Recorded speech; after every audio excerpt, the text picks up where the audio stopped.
రాజా, నువ్వు ఇక్కడ ఉండొద్దు, వెళ్ళిపోదాం పద. ఎక్కడికి? ఎక్కడికేంటి రాజా? మన ఊరికి. ఇదే నా ఊరు. అతన్ని బలవంతంగా తీసుకెళ్తే మరింత కుమిలిపోతాడు, నీకు మరింత దూరం అవుతాడండి. చందు చనిపోయింది వదినా. వాడంతు తెలుస్తాను. శివ ఆగు, శివ వద్దు శివ.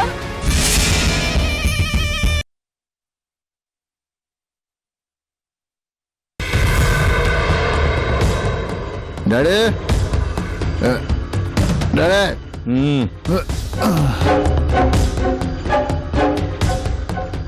తీరిగ్గా కూర్చొని మందు కొడుతున్నా. ఏందిరా ఫుల్లుగా మందు పోయించి పంపించినాదా అది? అదే, ఎవరది? అదేరా ఆ భార్గవి. ఆడ్నించే వస్తున్నావు కదూ?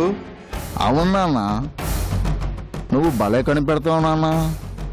అక్కడి నుంచే వస్తున్నా నాన్న. రై, నీకు ఎన్నిసార్లు చెప్పినాన్రా, నిన్ను పిచ్చోణ్ణి చేసి దాని చుట్టూ బొంగారంలో తిప్పుకుంటున్నదిరా అది. ఇది ఆల్రెడీ భార్గవి చెప్పింది నాన్న. రే ఎర్రి ఎదవా, నిన్ను ఎదవని చేసి దాని పనులు చేయించుకుంటాందిరా. ఇది కూడా చెప్పింది నాన్న. ఏందిరా అది చెప్పేది? నువ్వు ఇలాగే మాట్లాడతావని నా భార్గవి చెప్పింది నాన్న. అదేం చెప్పినా గంగిరెద్దురా తలోపుకుంటూ వచ్చినావా? నానా, నీకు దండం పెడతాను నాన్న, మా పెళ్లికి ఒప్పుకో నాన్న. నువ్వు ఓకే అంటే రేపే మా పెళ్లి జరిగిపోతుంది. ప్లీజ్ ఒప్పుకో నాన్న, ప్లీజ్. ఏందిరా ఒప్పుకునేది? అమ్మా బాబు లేని దాన్ని తెచ్చి నా కోడల్ని చేసుకుంటే నా పరువేం కావాలి?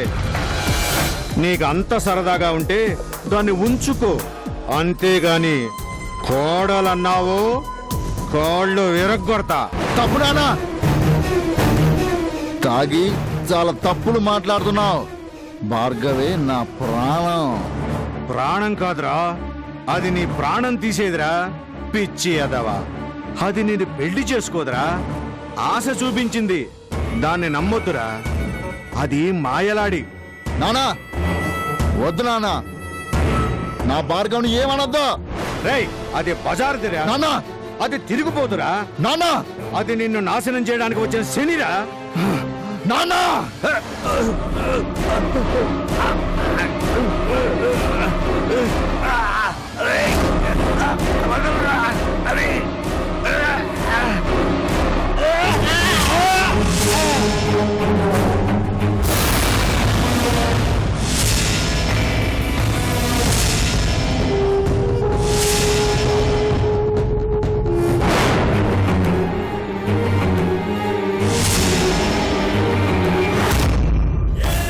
మందు తాగిన మత్తులో పిట్టగోడ మీద నుంచి కింద పడి చచ్చిన ప్రముఖ కాంట్రాక్టర్ ధనుష్ కోటి. ఇది రేపటి బ్రేకింగ్ న్యూస్. నా భార్గవ్ని కాదంటావా? అందుకే నేను నిన్ను కాదనుకున్నాను.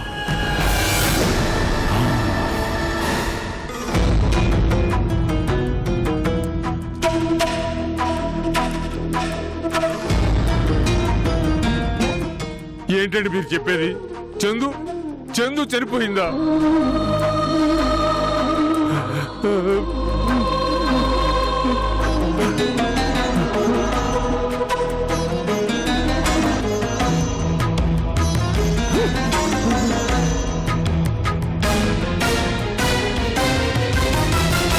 ఇంత ఘోరం ఎలా జరిగిందండి? జరిగిందండి, కార్ యాక్సిడెంట్. లోయలో పడిపోయింది. రాజా ప్రాణాలతో బయటపడ్డాడు, కానీ చందు ఆ కారులోనే కాలి బూడిదైపోయిందండి. నేను నేను నమ్మలేకపోతున్నానండి. మొన్న ఫోన్లో కూడా మాట్లాడాను. మేము చాలా సంతోషంగా ఉన్నామని చెప్పారు. ఎలాగో వెళ్ళారు కదా, అక్కడ ల్యాండ్ నుంచి చూసి రమ్మని చెప్పారండి. వాళ్ళ ఇంటికి తిరిగి వస్తుంటే ఈ దారుణం జరిగింది. ఏంటి కృష్ణ గారు ఇది? దేవుడు మరీ ఇంత దుర్మార్గుడు ఏంటండి? చందు రాజారు ఎన్ని కష్టాలు పడ్డారు, ఎన్ని సమస్యలు ఎదుర్కొన్నారు. అన్నిటినీ జయించి వాళ్ళ జీవితంలో సుఖం సంతోషం తొంగు చూస్తుంది అనుకునేలోగా ఇంత ఘోరం జరిగిపోయింది ఏంటండి? రాజాకి చందు అంటే మామూలు ఇష్టం కాదండి. చందు తన ప్రాణం. చందు కోసం రౌడీగా బ్రతికిన రాజా మంచి మనిషిగా మారాడండి. బోయేవాడు వాల్మీకిగా మారినట్టు చందు కోసం రాజా మహర్షిలాగా మారిపోయాడు కృష్ణ గారు. తనే కాదు, తనతో పాటు మమ్మల్ని అందరినీ మార్చేశాడు. మాకు జీవితం అంటే ఏంటో తెలిసి వచ్చింది అంటే అది చందు తల్లి వల్లేనండి.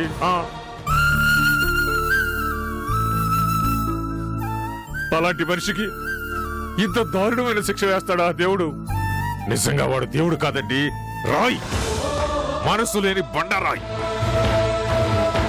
ఆ బాధను తట్టుకోలేక రాజా అక్కడి నుంచి రానంటున్నాడు మూర్తిగారు. చందు చనిపోయిన చోటే ఉండిపోయాడు. ఎవరు పిలిచినా ఎంత బ్రతిమలాడినా రానని కూర్చున్నాడు. ఎలా వస్తాడండి? వాళ్ళిద్దరి మధ్య ఉన్న అనుబంధం అలాంటిది. వాళ్ళిద్దరిని చూసి చూడ చక్కని జంట అని ముచ్చటపడని వాళ్ళంటూ ఎవరు ఉండరండి. నాదిష్టే తగిలిందండి వాళ్ళకి. ఎన్ని కష్టాలు పడ్డారు, ఎన్ని సమస్యలు ఎదుర్కొన్నారు. చందు తన భర్త కోసం చావునే ఎదిరించి బతికింది కదండి. ఆ భార్గవి కక్ష కట్టి వాళ్ళ కోపురంలో నిప్పులు పోసింది. దేవుడు లాంటి రాజాకి చందు మీద అనుమానం వచ్చేలా చేసినా ఎంతో సహనంతో భరించింది.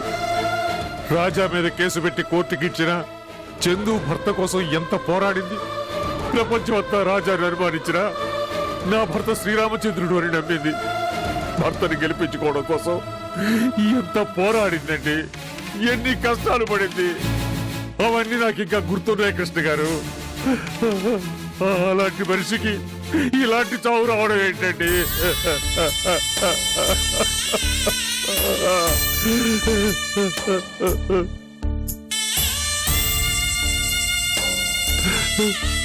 రాజా ఈ దుఃఖాన్ని ఎలా తట్టుకుంటాడో, చందు మరణాన్ని ఎలా దిగమిగుకుంటాడో, మళ్ళీ తిరిగి ఎలా మామూలు మనిషి అవుతాడో నాకేమీ అర్థం కావడం లేదు కృష్ణ గారు.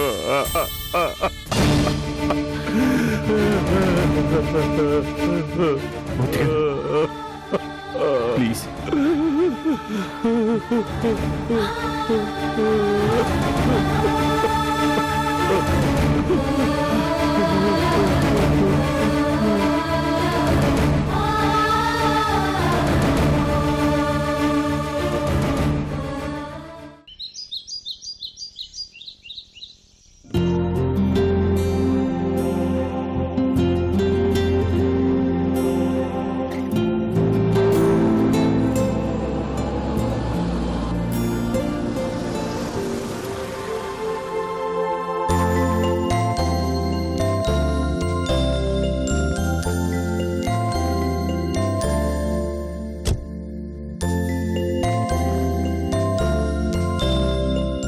నమస్కారం విశ్వనాథ్ గారు.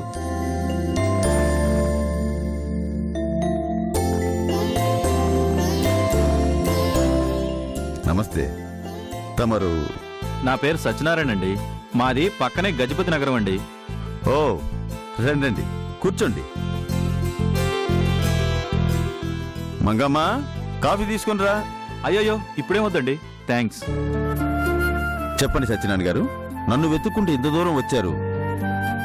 నా నుంచి మీకేమైనా సహాయం కావాలా? నేను సాయం కోసం రాలేదండి, సంబంధం కోసం వచ్చాను. సంబంధం కోసం వచ్చారా? అవునండి. మీ అమ్మాయి అమెరికాలో డాక్టర్ చదివి ఈ ఊరికొచ్చి ఓ మంచి ఉద్దేశంతో హాస్పిటల్ పెట్టి పేదవారికి అండగా నిలబడిందని విన్నాను.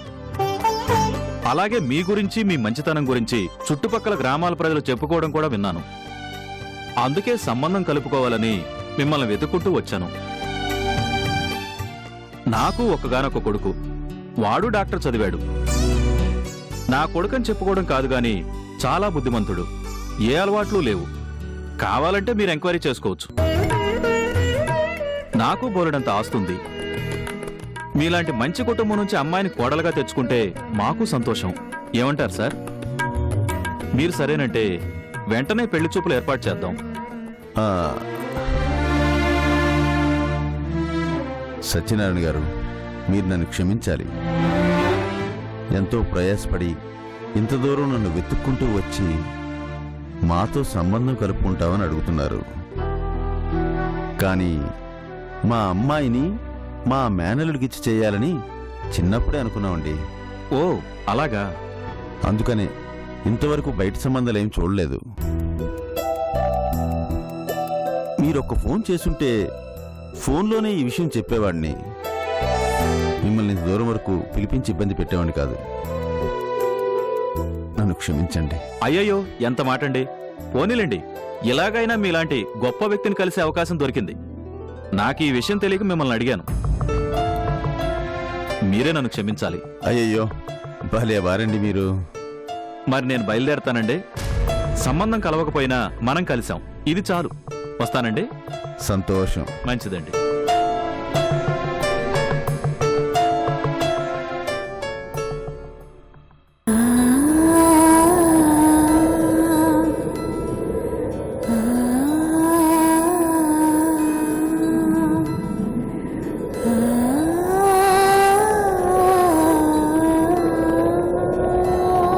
మనుషులెంత దూరమైన మరుగు కాదు ఈ ప్రేమ.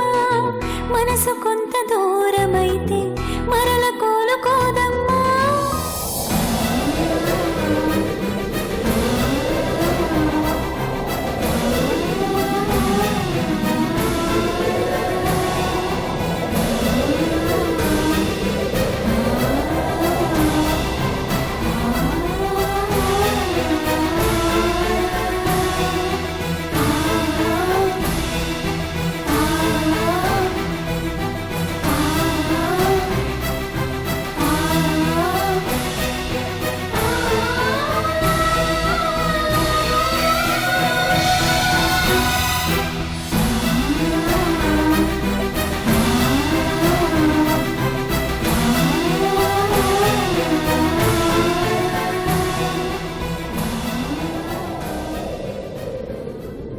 చందు, నువ్వు నాతో కలిసి బ్రతకడం కోసం విధిని సైతం ఎదిరించావు. రోగాన్ని లెక్క చేయకుండా పోరాడి గెలిచావు. నిన్ను అనుమానించి అవమానాలు పాలు చేసిన చిరునవ్వుతో ఎదుర్కొన్నావు. నాతో కలిసి ఆనందంగా బ్రతకాలని ఆశపడ్డావు. కానీ నేను చేసిందేంటి? నీ చిరునవ్వుని చితిమేశాను, నీ ప్రాణాల్ని తీశాను. నిన్ను నా చేతులతో చంపేసుకున్నాను చంద్రు, చంపేసుకున్నా. చంద్రు,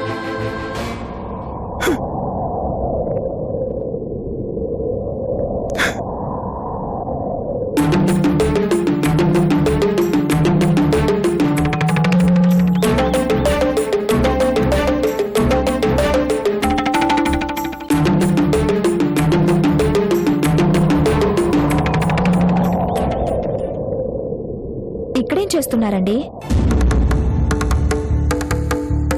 చేజారిపోయిన నా జీవితాన్ని వెతుక్కుంటున్నాను.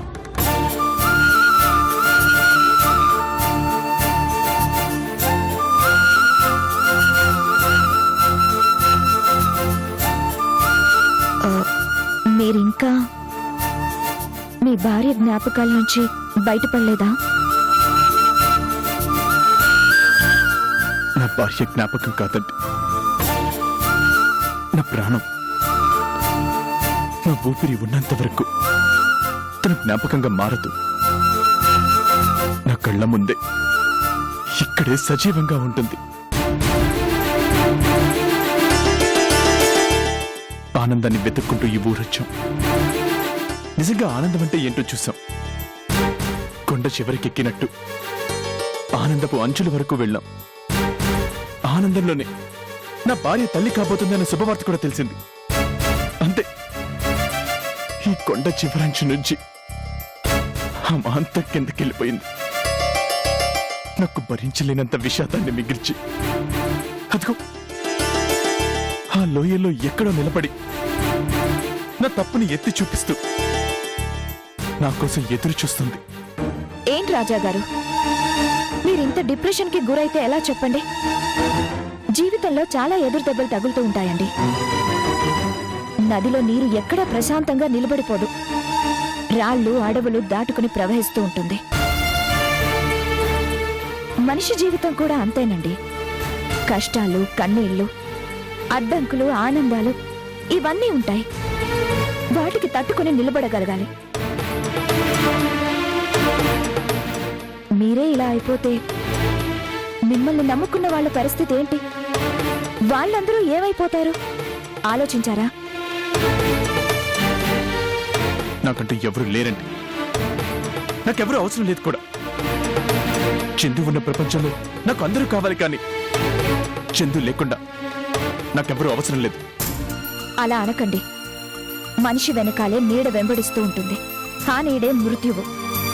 మనిషి పుట్టుకతో పాటే అతని మృత్యువు కూడా ఈ భూమి మీదకొస్తుంది. ఏదో ఒకరోజు ఆ మృత్యువు మనల్ని తీసుకెళ్తుంది. ఈ రోజు మీ భార్య అయింది, రేపు మీరు, ఆ తర్వాత నేను. ఈ సృష్టిలో ఎవ్వరూ నిలిచిపోరండి. అందరూ చనిపోయేవాళ్లే. పోయిన వాళ్లతో పాటు మనము వెళ్ళిపోకూడదండి. వాళ్ళ జ్ఞాపకాలతో మనం చేయాల్సిన పనులు ఆగకూడదు. మాటలు చెప్పడం చాలా తేలిక అమృత గారు, కానీ బాధని భరించాలంటేనే చాలా కష్టంగా ఉంటుంది. ఆ బాధ ఇదిగో ఇక్కడ ఇక్కడ మెలిపెడుతూ ఉంటుంది తెలుసా?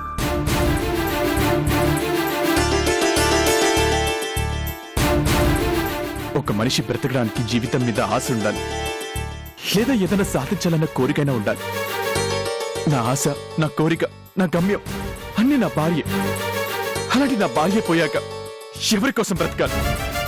బ్రతికిన ఆ బతుకి అర్థం ఏంటి? అలా అనుకుంటే మా అమ్మ నా చిన్నప్పుడే చనిపోయింది. మరి మా నాన్నగారు బ్రతకలేదా? అమ్మ పోయాక ఆవిడ ఆశయాల కోసం నన్ను బ్రతికించలేదా? ఆశావాదం మనిషిని చావు నుంచైనా బ్రతికిస్తుంది. నిరాశావాదం ఆరోగ్యవంతుణ్ణి కూడా చంపేస్తుంది.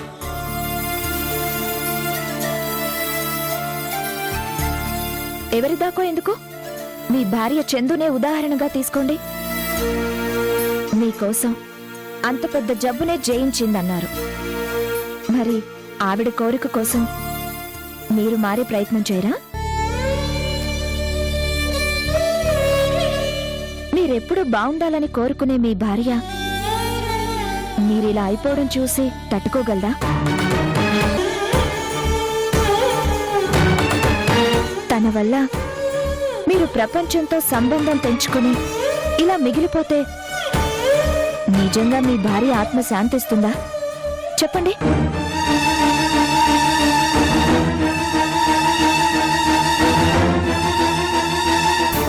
మీ భార్య కాదండి, భర్తని ప్రేమించే ఏ ఆడపిల్ల, తను ప్రేమించే మగాడు ఇలా నిర్వేదంలో కూరుకుపోతుంటే చూసి తట్టుకోలేదండి.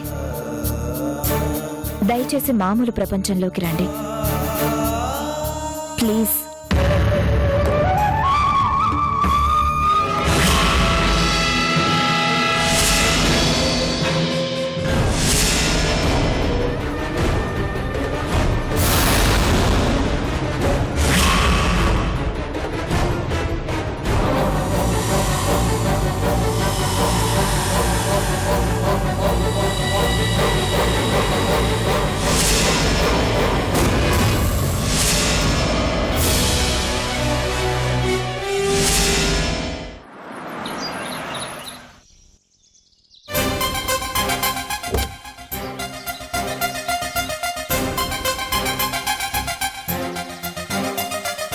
అడుగు మావయ్య, అమృత వస్తుంది.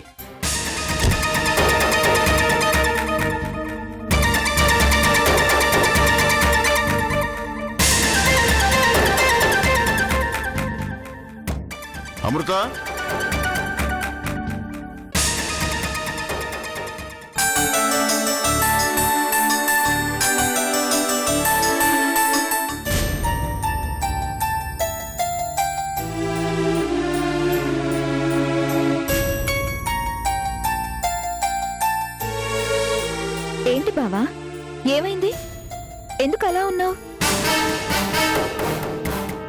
అమృత, ఎక్కడి నుంచి వస్తున్నావు? హాస్పిటల్ నుంచేనా? లేదు నాన్న. మరి తను హాస్పిటల్లో ఎందుకుంటుంది మావయ్య? ఆ కొండ దగ్గర మెంటల్ గాడు ఉన్నాడు కదా రాజా, అతనితో కబుర్లాడొస్తుంది. నువ్వు ఉండరా.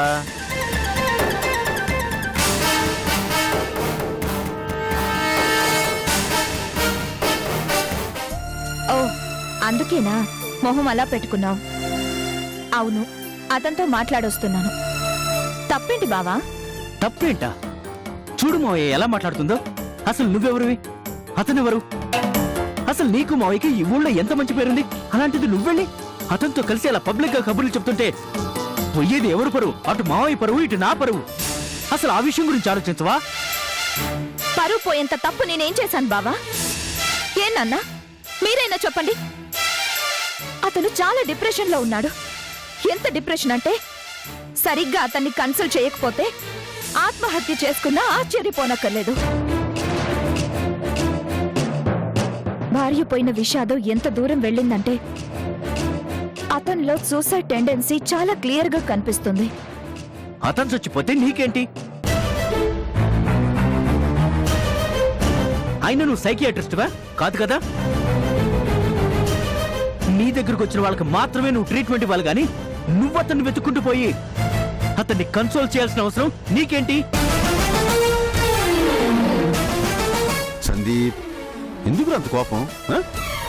ముందు తను చెప్పేది పూర్తిగా విను. ఏం వినమంటావు మావయ్య? నాతో కలిసి బయటకు వస్తానని చెప్పిన మనిషి నన్ను పట్టించుకోకుండా పనులున్నాయని చెప్పి వెళ్ళింది. కానీ ఎవరో పరాయి మనిషిని వెతుకుంటూ అక్కడికక్కడికో వెళ్ళింది. అయినా నేనేం మాట్లాడకూడదా? ఓ, అదా నీ కోపం? చూడు బావా, నేను అతన్ని ఓ డాక్టర్లా ఆదరించాలి, అభిమానించాలి. అతన్ని మామూలు మనిషిని చేయాలి. అది నా ధర్మం, నా డ్యూటీ.